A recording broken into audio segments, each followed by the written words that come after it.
Nice. Shift. Link. Link.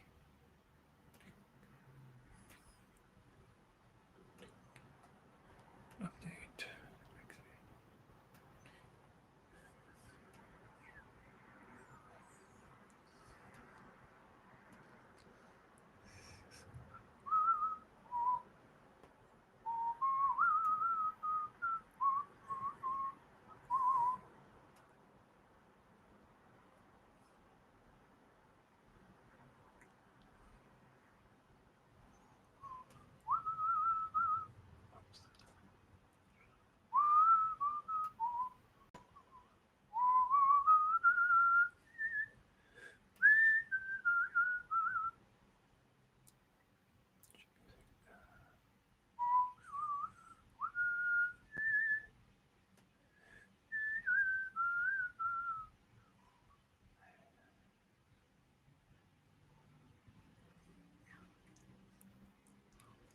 Oh, Bree. How funny. All right, let's see. 5:45. We'll wait 1 or 2 more minutes before we start. If any of you is so inclined and would like to let me know if the sound is good, I would appreciate that. I can't ever tell. We're having a tiny bit of lag in the previous class, so if you'll let me know if you can hear me, that would be tremendous.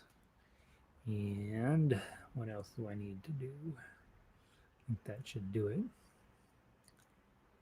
Chat. Boy, YouTube could sure do a nicer job for us on this. All right. We're playing Bill, I can hear you. Yay. All right, Bill. You have served your purpose.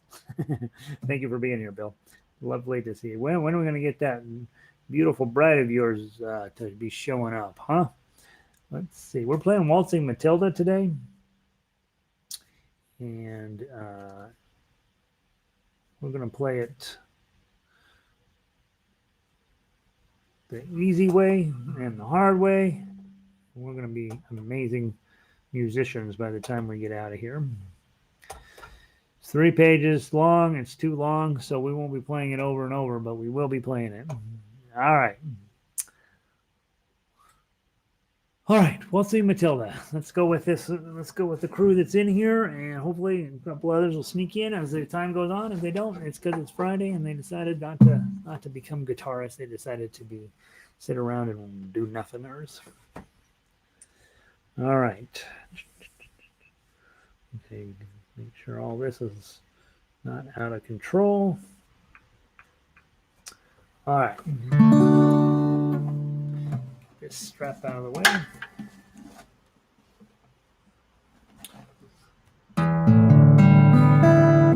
Close enough, I think. Here's the E.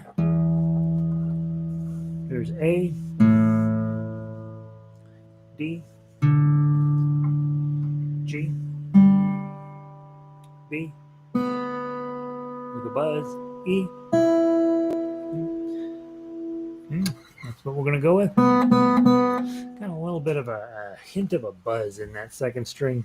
Not sure what's causing that. I've had it worked on once and got better, but it didn't go away. So, all right, Waltzing Matilda, one of my favorite songs from Australia, and I always make a joke. You need to think about kangaroos and koalas in this song when you're playing this song, because there are no kangaroos and koalas in here, and so we need to put some in our head. Chords here, we got a D chord, index, middle, ring. Try to just play 4 strings. Once a jolly, and then you're going to go to A chord. As you're at this level, you are starting to think about, boy, I'm getting into complicated music. I really want to be thoughtful and mindful about how I get from one chord to the next. So if I'm on D, I'm going to be thinking about A as not being pick everybody up and remove it, but really just moving this one finger here. If I can get him from there to there, these other 2 fingers are going to jump on just like that. So those are all there. Right? And to get back, just drop down 1.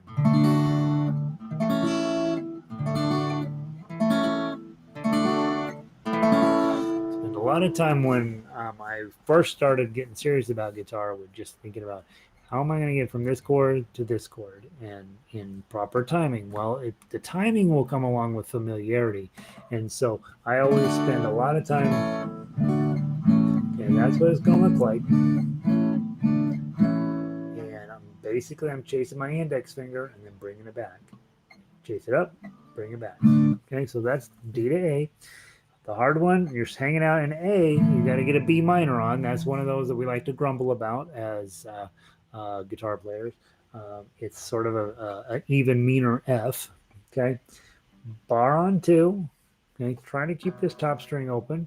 I shouldn't say it that way. If you keep the top string open, don't play this string.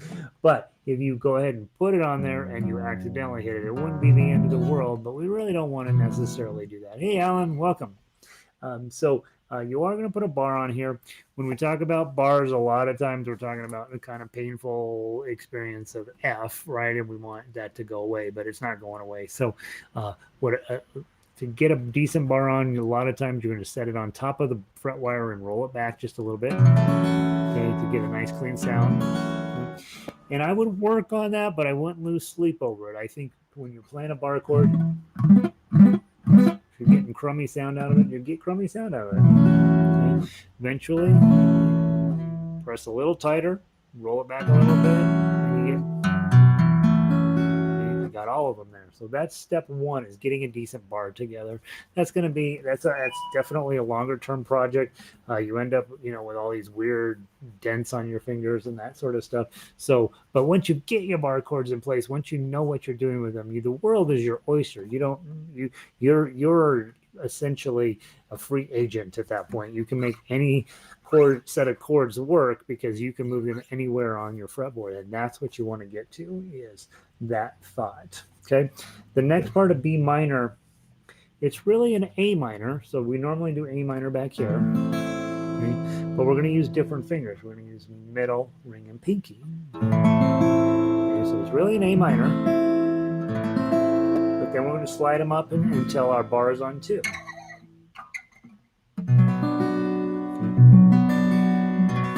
Okay, so that's it, where you're going to get to. Obviously, when we're doing it in isolation and we're taking time to get every note and every string just so, it's going to sound great. When we're doing it at speed, good chance you're going to hit some really crummy sounds, and just let that be that way. Don't lose sleep over it. That is something that happens. What are you going to do, right? Going from B minor then into the G, not brutal, right? We're just going to drop this index finger here, and the other 2 are going to jump on. Okay. And then go from this chord to D, which you've done a million times already. Under the shade of a coolibah tree, and he sang and he watched and he waited till his belly boiled. You'll come up waltzing Matilda with me.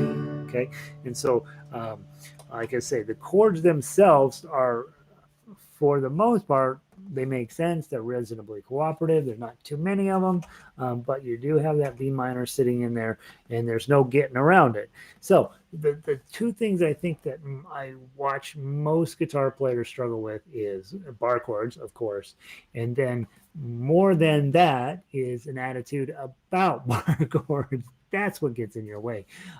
If you were fine, if you got kind of close, you got that sound, and then moved on to the next chord, nobody would really care except you. You'd care. You're like, oh, I got to get better at that. But you're not going to lose sleep over it. And I think I really want you to also be in that mindset of, hey, I'm going to do the best I can with B flat or B minor. Sorry, I'm going to do the best I can with B minor. It's sometimes going to be awesome. Sometimes most of the time it's going to be terrible when I first start. Eventually it'll be awesome almost all the time.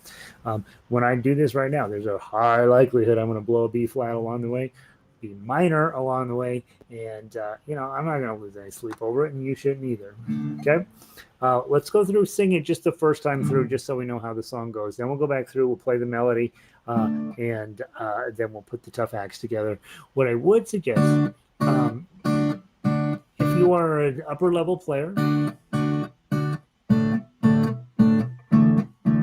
okay, that's That's a bad choice. Did you notice it sounded really bad all of a sudden because I was hitting this E string with a D chord on? But be thinking about once a jolly swag man camped beside a billabong under the shade of a coolibah tree. And that's how you bring a whole new feeling into the song that's pretty cool. And that's, again, a right hand technique that you want to get good at. You want to get really solid at running your right hand so that once you get this hand where you're running it well, then you don't have to worry about it and you can actually focus your entire life skill set on getting your chords on correctly. Okay. Of course, if this is still new and you're not comfy with it, strum. Okay? Once a jolly swag man. All right, let's sing through it once just so we know what our chords are like and how everything's feeling. Get a sense of what the song is. Some of you don't know the song. And of course, even if you know the song, you probably heard it sung in a different way. It's one of those songs that everybody sings it different. And so you and I are going to deal with what's on the paper here. It's a good version. It just may not be the version in your head. Okay, here we go. 1, 2, 3, 4. Once a jolly swag man camped beside a billabong under the shade of a coolibah tree, and he sang as he sat, and he waited till his billy boiled low. Come a waltzing Matilda with me, waltzing Matilda, waltzing Matilda, you'll come a waltzing Matilda with me. And he sang as he sat, and he waited till his billy boiled yo. Come a waltzing Matilda with me. I'd like to do it again. Go to the top, please, and ready, play.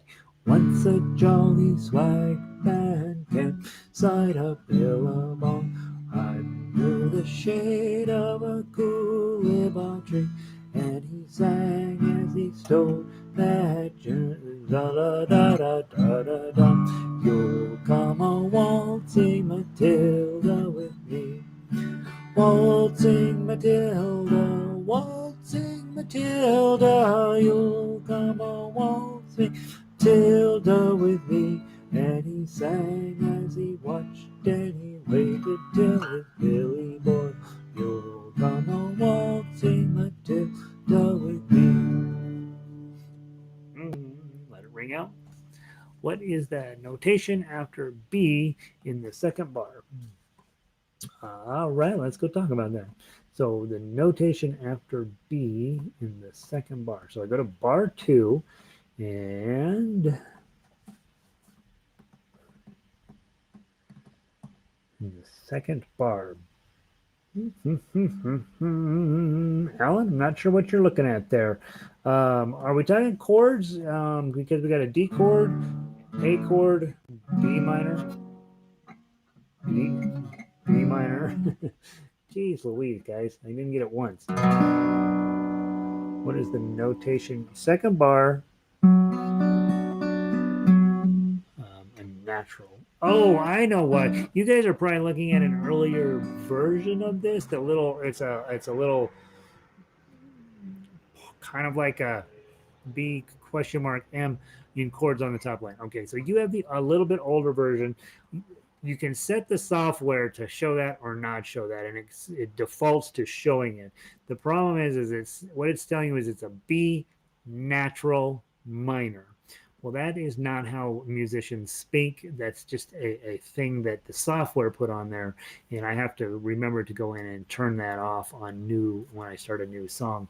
And so I apologize. That one's on. You have an older version of this. I'm looking at it going, what's he talking about? I have a more updated version where I turn that off. So that little squiggle, it looks like a hashtag, right? It looks like it might be a sharp, but it's not. It's a natural. And so what they're telling you is don't play a B sharp here, play a B natural here. And in this type of music and in this situation, that isn't helpful at all. It's called European style. Apparently, they put naturals on next to their B's, and for goodness knows what reason, it's just extra notes that don't do any work. And you'll see in modern music, it's very nice because in modern music, we are slowly getting rid of this horse malarkey that all these rules they came up with writing sheet music. And if it's not necessary, we don't put it on anymore.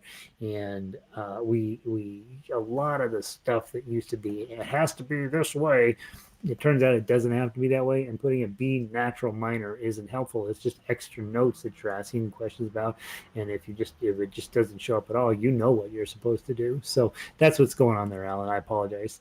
All right, so we know the chords. We know Gary can't sing, so we got to play melody. Okay, and so when I look at the melody, I see a 5 jumping in there at measure 3. And so I'm probably going to reach my pinky up to that 5 to get that one, since it's just by itself. It's just hanging out doing its work. There's another one in measure 4, but there's not a ton of them. So I'm going to stay in first position and reach my pinky up to that 5. Pretty dangerous, but it is going to come up in your life where you're playing 1, 2, and 3, and this is 4, and now you got to reach this pinky up to get 5. That's going to show up a lot in music. Where it gets a little more interesting is you go down to measures 9 and 10. Okay, and then we have a different attack idea, because you're going to go measure 9. You got a whole bunch of 5s, and you got some 10 sneaking in there too, right? Which is way up here.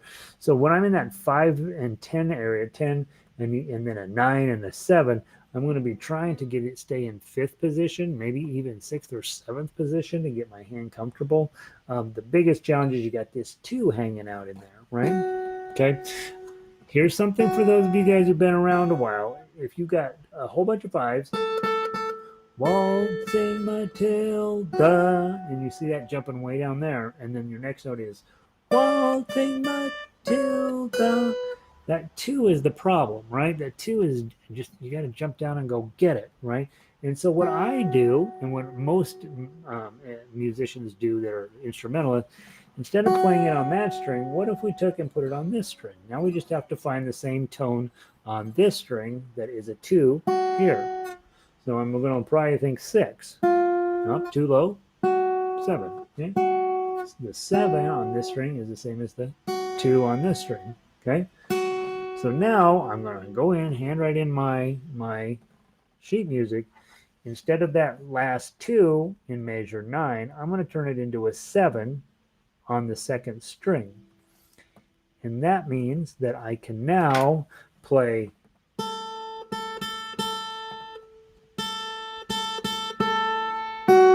right, and it's much easier to get a hold of.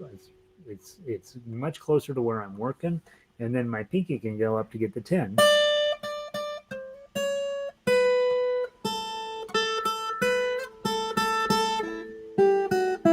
And then I can go back down when I get to that 3. So I would recommend at measure 9 that 2 turns into a 7 on the 2nd string, and then you got a lot more playable moment in your song. You're not going to have to jump all the way down to the end of the fretboard to go get it. And really, that's it. That's the one moment where I'd say, think about being a smart musician. Think about when you got one note that's way down here when you're playing up here. Bring that note up by just putting it on a lower string, and it'll show up there really nice. Okay, like double sharps and double. Yeah, William is making a joke, kind of, but it's not really a joke. There are double sharps and double flats when you are playing in certain minor keys, and so just know when you're playing at that level, you are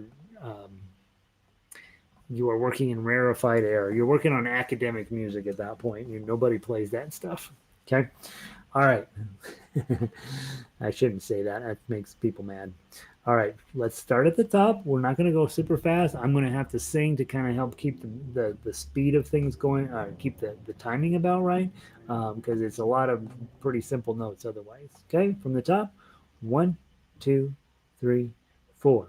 2, 2, 2, 2, oh, 2, oh, 3. Let me start again. I didn't get it right. Once a jolly swag man. Let's get that.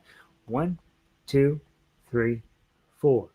Once a jolly swag man. 302, 302, 3, 2, 3, 2. I'm going to start again. I'm going to sing the tune and not the numbers. But no, I don't know why. What the heck? Come on, Gary. It's Friday. From the top. 1, 2, 3, 4. Once a jolly swag man camped beside the billabong. Oh, da da da da da da da da da. And he sang as he watched, and he waited till his belly boiled. You'll come a waltzing Matilda with me. Waltzing Matilda, waltzing Matilda, you'll come a waltzing Matilda with me. And he sang as he watched, and he waited till his belly boiled. You'll come a waltzing Matilda with me. Let's go to the top and play it one more time. See if I can get it a little cleaner. I was a mess. 1, 2, ready, play. Once a jolly swag man camped beside a billabong under the shade of a coolibah tree, and he sang as he watched, and he waited till his belly boiled. You'll come a waltzing Matilda with me. Waltzing Matilda, waltzing Matilda, you'll come a waltzing Matilda with me. And he sang as he watched, and he waited till his belly boiled. You'll come a waltzing Matilda with me. Okay. All right. So, again, it's a song that we probably don't typically play in that fashion.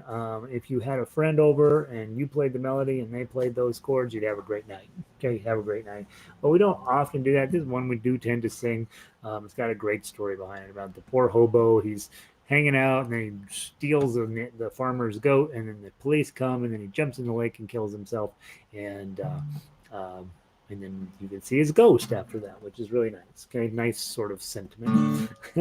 All right, let's play the tough acts. I think what we'll do, you know what we're doing, you guys are amazing, right? You're legit players. We don't need to play it 50 dozen times. Okay, let's play it twice through. Okay, twice through. This will be our grand finale for the week. Okay, because clearly my brain has melted at some point on the road, and a half-hour work on Waltzing Matilda should be plenty to launch you into your weekend. Before we go, don't run off. I got an assignment for you. All right, from the top. 1, 2, play it. Play it any way you like. Chords, individual notes. Play the tough acts. Add an arpeggio line in there. You're level 3 or beyond. Some of you are well beyond that. Make some noise. 1, 2, 3, 4. Once a jolly swag man camped beside a billabong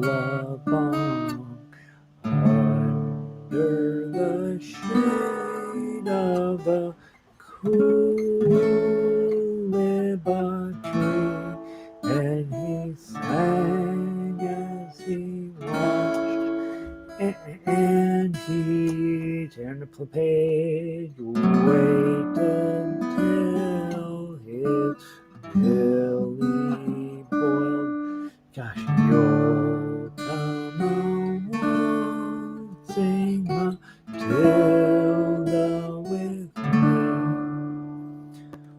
Waltzing Matilda, waltzing Matilda, you'll come on, waltzing Matilda with me. And he sang as he watched, and he waited till his belly boiled. You'll come waltzing Matilda with me. Boy, I sure need to play that again. Let's go to the top and second time through, go. Down came a jumbuck to drink beside a billabong. Jumped the swagman and grabbed him with glee, and he sang as he strode. Then Gary jumbuck in his tucker bag. You'll come waltzing Matilda with me. Waltzing Matilda.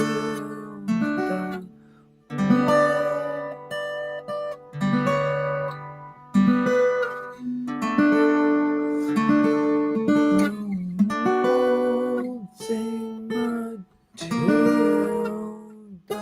with me. And he sang as he slept, and he waited till his belly boiled. You'll come waltzing Matilda with me. One more time, because I know that I can play this better than I did. Ready and play. Up rode the squatter, mounted on his thoroughbred. Down came the troopers, 1, 2, 3, and where's the jolly jumbuck you got inside your tucker bag? You'll come waltzing Matilda with me. Waltzing Matilda, waltzing Matilda, you'll come waltzing Matilda with me. And he sang as he watched, and he waited till his belly boiled. You'll come waltzing Matilda with me. We're 3/4 the way through. Let's finish it up. Last verse. 1, 2, ready, play. Up jumped the swagman, sprang into the billabong. Bong, where's this note? You'll never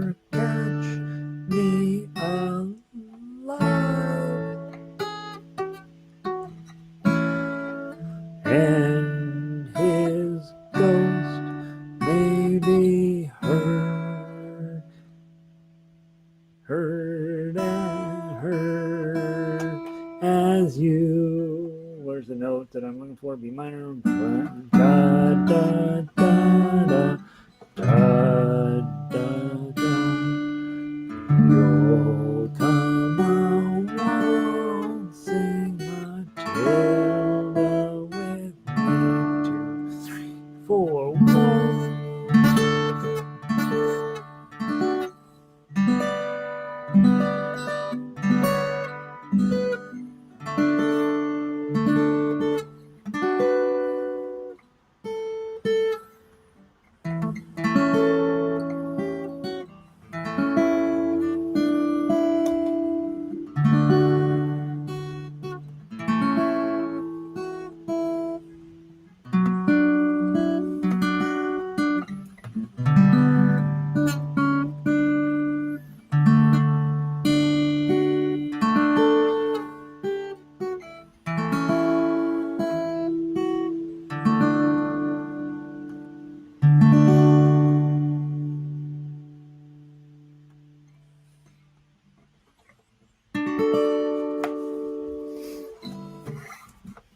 Clearly, that's one that I could have put in a little bit more effort onto. I haven't played that one in a while. Goodness sakes, that's disgusting. That was a bad job, Gary. All right, it's Friday. Whatever. It is what it is. So, Gary's going to spend the weekend playing Waltzing Matilda. Guys, one of the things I don't talk with you guys often enough about is that there is a thing called songwriting, and you should do some of it. And if you look at your song here, you got a dead-on perfect arrangement for when we're talking about music theory. Grab yourself a D chord, D, E, F, G. Grab yourself a G chord, grab yourself an A chord, and grab yourself a B minor. Okay, so we're going to take those 4 chords and give you an activity that you should spend the weekend thinking about. If I go from D, 1, 2, 3, 4, and then I go to B minor, and then I go to G, I go to A, I've just written a song. This is a song that goes like this. Everybody's heard it at some point in their life. You can go around a million times like this, and it'll sound really good. D, 2, 3, 4, B minor, 2, 3, 4, and G, 2, 3, 4, and A, 2, 3, 4. This is your homework for this weekend. Write me a song with these 4 chords. It'll sound ridiculous, maybe it'll be great. I don't know what you'll write about, but make it funny and you're done. Okay? So what I've done is I've taken the 4 chords on here, I put them into some order, and it turns out whenever you put one chord here, this chord, and this chord are going to sound great together. So if I put C here, D, E, F, and G are going to sound great with C, along with A minor. Okay, so this guy's minor. He's hanging out over here by himself. Okay, if I, in this case, D, E, F, G, A, and B minor, they work great. If I put on an A chord here, A, B, C, D, E, and F minor sound great together. Okay, and so pick yourself the main chord, put it on your thumb, and then whatever 2 chords fall on to a ring and pinky, and your other hand, this one over here, you've got the right 4 chords, the principal chords in the key to play a song and to create music. One of the things that I like is to keep pushing you guys up. And I happen to know all of you almost, I don't know everybody in the room, but I know most of you guys are at that place where you're pretty good players. So let's start thinking about going up into your next game. 2 places to go into your next game. Number 1, level 4 in the Denver Guitar Orchestra program. Level 4 has 30 awesome songs. Every single one is good. Every single one is worth playing. And so you could start working on those. Also, if you decide, I want to work on my own songs, but I'm going to need some help. Send me an email. Let's get together and figure out a way to get you started working through the mindset of a musician that says, all right, I like that song. Gary's never going to put that thing together because it's whatever, it's ridiculous, but I like it, so what do I have to do as a musician to take a piece of music I like and turn it into something? Alan, who's logged in today here, does that all the time. Walks in with songs I've never heard of, and we work through that process of putting the thing together until it turns into something really fabulous. And then work on my level 4, work on your level 4, and then ultimately songwriting is where you want to get yourself to, because that'll mean that all of the tools and all of the ideas and all of the theory behind all of this stuff is starting to come together and gel and become something where you can take it as a musician and as an artist and create something new. And that's where ultimately I'd like to get every last one of you guys. So there's been no well, there's probably some greater joys in life, but one of the big joys in my life has been songwriting. And I've written a lot of really horrible songs. I've written half a dozen really dynamite songs. But the idea isn't to be a great songwriter or to be to make any money at this or whatever. It's to take you to that top level of musicianship where you are fully in control of your own music. That's what we want to do. So. G major 7, D major 7th, then G major 7th, then F major 7th. Then what? So if you take the system, D, E, F is showing up here. That's interesting. G, so you're probably not in D. So you're probably working in, let's try F, G, A, B, C, not in that. And then let's go to G, G, A, B, C, D. So the F major 7th doesn't fit in any of those things. So the F major 7th is your wild card chord. And so if you are thinking, well, when I look at that, I'm probably thinking about an A major 7th in there to work with the D and the G. The F major 7th is a surprise. It's like, what in the world is that thing doing in there? And so try what you generally do when you've got a set of chords that you like and you're trying to find a fourth one or a buddy, is just to start going through some of your other choices. I think Bill's tossed up C as a possibility. Give it a try. See what happens. Depends on where the song's going and where it's going to end up. So A major 7th, then what would be next? A will lead you back to D. Okay, D, E, F, G. A leads you back to D. So that would probably be if I were looking at that, D leads to G. G doesn't lead to F at all. So I'm probably thinking you're going to need to have an A in here. You're hanging out with this F major 7th, which is a bit of a wild card. Also note, when you're dealing with major 7th chords, you're dealing with a jazz mentality, and they have 4 or more notes in a chord, and you get a lot more options in terms of where you can go next. When you're sticking with the basic chord structure, it's fairly prescriptive where you go, but when you deal with jazz, it sometimes will go in places that you don't expect because the 4 or 5 tone chords, 1, 2, 3, you'll be playing with these you'll end up with crazy finger shapes on the piano, and you get an extra note in there. Well, that extra note that you've added has possibilities to take you in places that you don't typically go. So there's no way we can do jazz theory sitting here on the YouTube, but it's definitely a fascinating area of study, Alan. And if you are already thinking, hey, I like those chords, I want to find another one that goes with it, start messing around. Take your most likely suspects. You got a D in there, so you got a D and a G in there. So my first thought is, okay, probably an A, maybe a B minor hanging out in there, probably. The other one to look into is possibly, if this is a D major, maybe an E minor or an E minor 7th might help you out and get through there. And what Bill says is exactly right.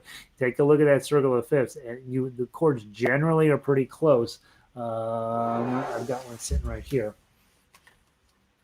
Let me grab it real quick. Where did I put it? Here it is. Okay, so if you're working off of this guy, you'll notice that if you are working in the key of D, for example, where's D? D is right over here. Okay. You've got D is your main chord, A is its buddy, and G is its buddy.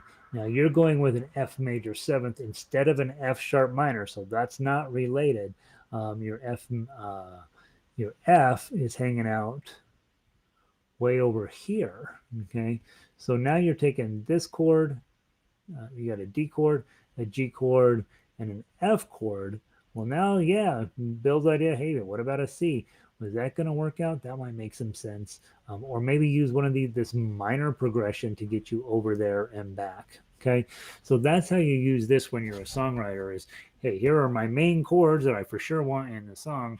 What are the buddies hanging around it that are going to make some sense with it? And so this, as you become a songwriter, this is an invaluable tool.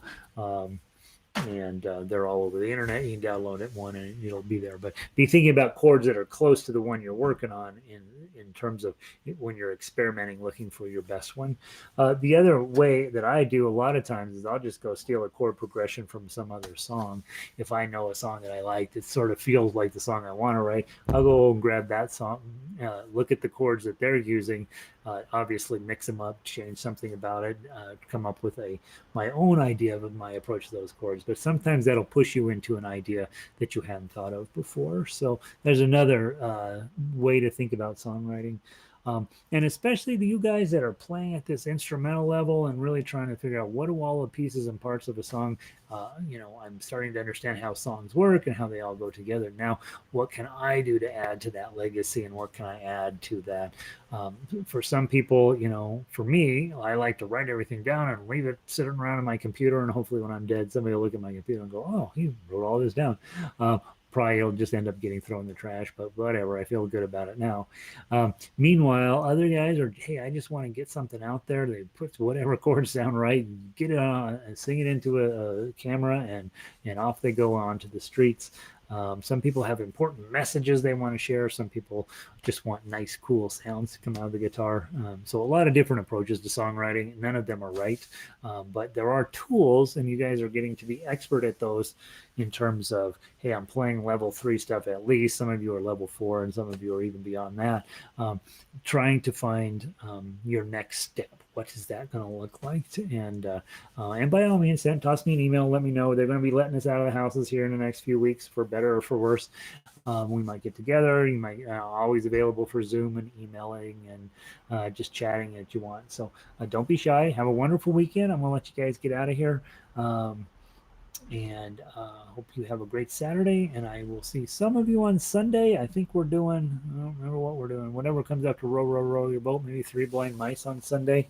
So I will see you guys then. Have a great weekend. Be safe, be good. And I'm going to end the stream.